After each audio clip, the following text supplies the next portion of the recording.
ఈ నోవహు విషయంలో చూసినట్లయితే మొట్టమొదటిగా ఎవరు సృష్టించబడ్డారు? ఆదాము సృష్టించబడ్డాడు.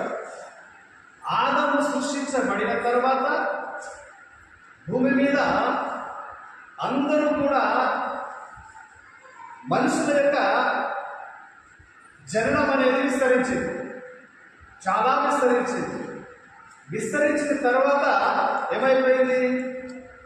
భూమి మీద పాపం అనేది పెరిగిపోయింది. ఈ పెరిగిపోవడం ద్వారానే దేవుడు చూశాడు. దేవుడు చూసిన తర్వాత అక్కడ ఎవరు కనిపించారు? నోవహు కనిపించారు. చాలా మంది ఉన్నారు అక్కడ కదా, భూమి మీద చాలా మంది ఉన్నారు.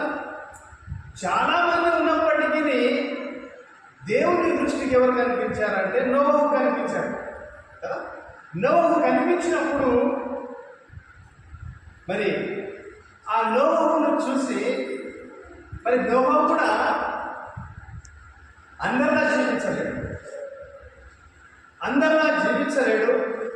అందరిలాగా బ్రతకలేడు కదా. ఎప్పుడైతే ఈ నోవహును దేవుడు చూశాడో, చూసిన వెంబడే ఆయనతో మాట్లాడినప్పుడు ఆయన ఆ మాట మీద విశ్వాసం ఉంచాడు కదా.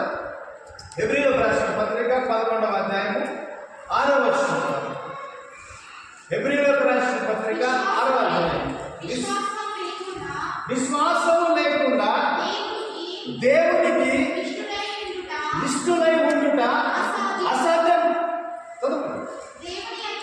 దేవుని యొద్దకు వచ్చువాడు ఆయన ఉన్నాడని తను వెతుకు వారికి ఫలము దయచేయువాడని నమ్మవలెను కదా.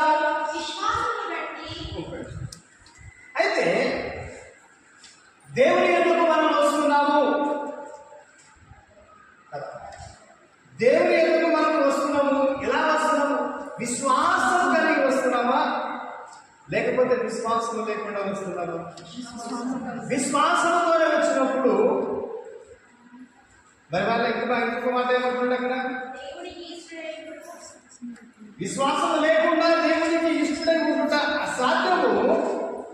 దేవుని యొద్దకు వచ్చువాడు ఆయన ఉన్నాడని నమ్మవలెను. మరి